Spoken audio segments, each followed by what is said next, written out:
সেই জন্য নবীজি আমাদেরকে বলে গিয়েছেন, সকাল পেয়েছো, বিকালের অপেক্ষা করো না, এর আগেই তোমার মৃত্যু হয়ে যেতে পারে। বিকাল পেয়েছো আর সকালের অপেক্ষা করো না, এর আগে মৃত্যু হয়ে যেতে পারে। সেই জন্য আমি আপনাদেরকে দুইটা আমলের পরামর্শ দিচ্ছি। দুইটা আমল রেগুলার করবেন, দুইটা আমল রেগুলার করবেন, দুইটা আমল রেগুলার করবেন, মারা গেলে ইনশাআল্লাহ জান্নাতে যাবেন। নাম্বার 1, সকালবেলা আপনি সাইয়্যিদুল ইস্তিগফার পড়বেন। আল্লাহুম্মা আনতা রাব্বি লা ইলাহা ইল্লা আনতা খালাকতানি ওয়া আনা আবদুক ওয়া আনা আলা আহদিকা ওয়া ওয়াদিকা মাসতাতাত আউযু বিকা মিন শাররি মা সানাত আবুউ লাকা বিনি'মাতিকা আলাইয়া ওয়া আবুউ বিযামবি ফাগফিরলি ফাইন্নাহু লা ইয়াগফিরুয যুনুবা ইল্লা আনতা। এটা সাইয়্যিদুল ইস্তিগফার। সাইয়্যিদ মানে নেতা, ইস্তিগফার মানে ক্ষমা প্রার্থনা করা। ক্ষমা প্রার্থনা করার একেবারে সবচেয়ে সুপারলেটিভ ডিগ্রির উন্নত মানের যে দোয়া, নেতা দোয়া, সেটা হলো এইটা। পড়তে 10 সেকেন্ড সময় লাগে, এর বেশি লাগে না। এটা সকালবেলা কেউ যদি পড়ে, নবীজি বলেছেন, সে যদি ওই দিনের যে কোনো সময় বেলা ডোবার আগে মারা যায়, তাহলে আল্লাহ সুবহানাহু ওয়া তাআলা তাকে মাফ করে দেবেন, সে জান্নাতে যাবে। কারণ সে আল্লাহর কাছে ক্ষমা চেয়েছে। তো আল্লাহুম্মা আনতা রাব্বি, আল্লাহ স্বীকৃতি দিচ্ছি তুমি ছাড়া আমার কোনো রব নাই। লা ইলাহা ইল্লা আনতা, তাওহীদের স্বীকৃতি এটা। তার মানে সে মুওয়াহিদ, তার মানে তার ঈমান আকীদা ঠিক আছে। খালাকতানি ওয়া আনা আবদুক, আল্লাহ আমার রাজত্ব, নেতৃত্ব, কর্তৃত্ব কিচ্ছু নাই, জন্মগতভাবে আমি আপনার গোলাম। I am slave. হ্যাঁ, আই এম স্লেভ। খালাকতানি ওয়া আনা আবদুক, আপনি যখন আমাকে সৃষ্টি করেছেন, জন্মগত গোলাম। খালাকতানি ওয়া আনা আবদুক ওয়া আনা আলা আহদিকা ওয়া ওয়াদিকা মাসতাতাত, আপনার সাথে আমার যে ওয়াদা করা ছিল সেটা সব রক্ষা করতে পারি নাই। যতটুকু পেরেছি আল্লাহ সেটা করেছি, স্বীকৃতি দিলাম আপনি ছাড়া কোনো রব নাই। খালাকতানি ওয়া আনা আবদুক ওয়া আনা আলা আহদিকা ওয়া ওয়াদিকা মাসতাতাত আউযু বিকা মিন শাররি মা সানাত, আল্লাহ জীবনে যা করে ফেলেছি সেটা থেকে আপনার কাছে আশ্রয় চাই, ক্ষমা চাই। হ্যাঁ, আউযু বিকা মিন শাররি মা সানাতু আবুউ লাকা বিনি'মাতিকা আলাইয়া, কত নিয়ামত যে আপনি আমাকে দিয়েছেন, আল্লাহ সবকিছু স্বীকার করছে। আবুউ বিযামবি, আর পাশাপাশি আমি যে নাফরমান, আমি যে নাশুকর, আমি যে অকৃতজ্ঞ, সেটাও স্বীকার করছি। আল্লাহ আপনার এই নিয়ামতের শুকরিয়া আদায় করা হয় নাই।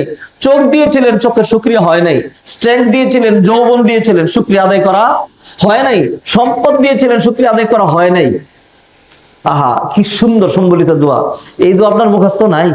আপনি নিজেকে মুসলিম দাবি করেন আর নিজেকে কোয়ালিফাইড মনে করেন, ডাক্তার, ইঞ্জিনিয়ার মনে করেন, রাজনীতিবিদ মনে করেন, শিক্ষাবিদ মনে করেন, নিজের এত কিছুই মনে করেন, এতই অহংকার আপনার। সাইয়্যিদুল ইস্তিগফারটা জানেন না।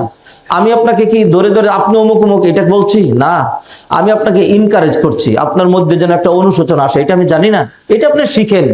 যেই দোয়াটা পড়লে আপনি মারা গেলে জান্নাতে যাবেন, এই দোয়া জানেন না, আবার আপনি ব্যাটাগিরি দেখাইবেন। হ্যাঁ, আল্লাহর রাস্তায় মাথাটা নিচা করে ফেলেন। হ্যাঁ, আমার আজকে এটা শেখা লাগবে। আপনার শরম লাগে, কিসের শরম? কার কাছে শিখবেন? আসেন আমার কাছে শিখবেন, ইমাম সাহেবের কাছে শিখবেন, হ্যাঁ, অন্য আরেকজন ভাইয়ের কাছে শিখবেন। আর যদি এতই বেশি শরম লাগে, তাইলে আপনার একজন কমন উস্তাদ আছে, my teacher, your teacher, teacher for everyone, Google teacher. হ্যাঁ, ওই গুগলকে, ইউটিউবকে যদি বলেন আমাকে সাইয়্যিদুল ইস্তিগফারটা দেও, ভয়েস সহ দেও, হ্যাঁ, দেখবেন আপনাকে দিয়ে দিচ্ছে, আপনি এটা শুনে শুনে মুখস্থ করেন। আল্লাহর হস্তে এটা মুখস্থ করবেন। নবীজি বললেন, কেউ যদি সন্ধ্যাবেলা এই দোয়াটা পড়ে আর ওই রাতেই যদি মারা যায়, তাহলে সে জান্নাতে যাবে। আহা, কি সুন্দর আমল, কি সুন্দর আমল। একটা আমল, আরেকটা আমলের কথা বলি, আরেকটা আমলের কথা বলি, স্মরণ করিয়ে দিই, জানা কথা তবু স্মরণ করিয়ে দিচ্ছি।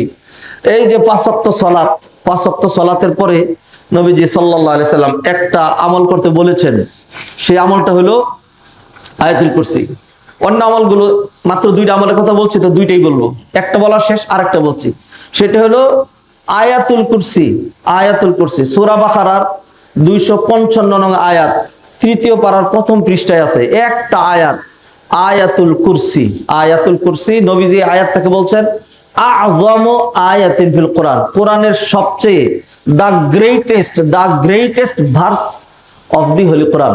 হ্যাঁ, সবচেয়ে মহান আয়াত, সবচেয়ে মহান আয়াত, এর চেয়ে মহান আর কোন আয়াত নাই, এর চেয়ে বড় আয়াতের অভাব নাই।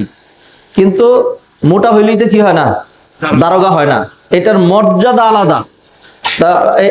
এই আমলটা ফরজ নামাজের পরে, অনেককেই দেখি ফরজ নামাজ পড়েই তিনি আর খুঁজে কিছুই পান না, কিছুই পান না, কিছুই পান না। আপনি সুবহানাল্লাহ 33 বার পাইলেন না, আলহামদুলিল্লাহ পাইলেন না, আমলগুলো করলেন না, আয়াতুল কুরসিটা পড়লেন না, এগুলি পড়ে তারপরে সুন্নতে দাঁড়ায়েন।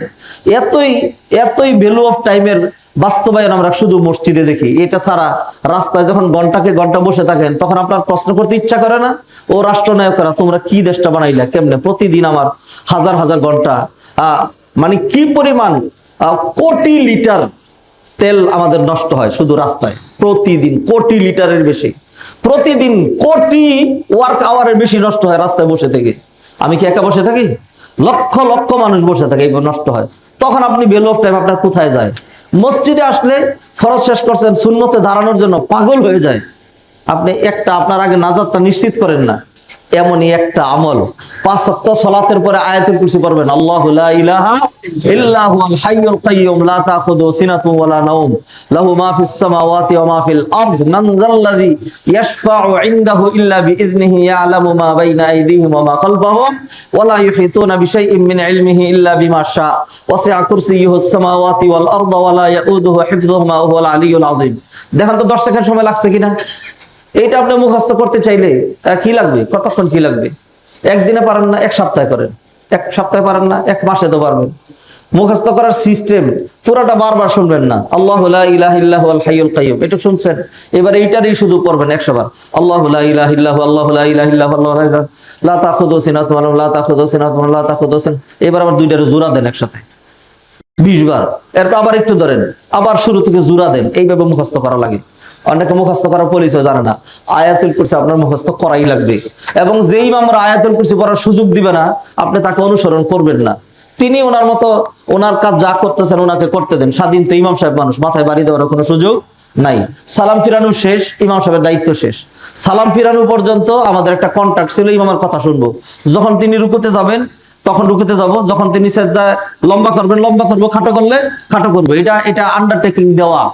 কিন্তু সালাম ফিরানো শেষ, ইমাম সাহেবের কি শেষ?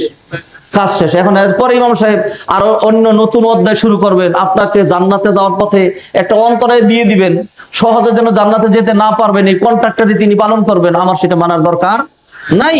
ইমাম সাহেব ওই পর্যন্ত, এরপরে আর ইমাম সাহেব না। কথা ভালো করে বুঝে নিন। হ্যাঁ, সালাত কাকে বলা হয়?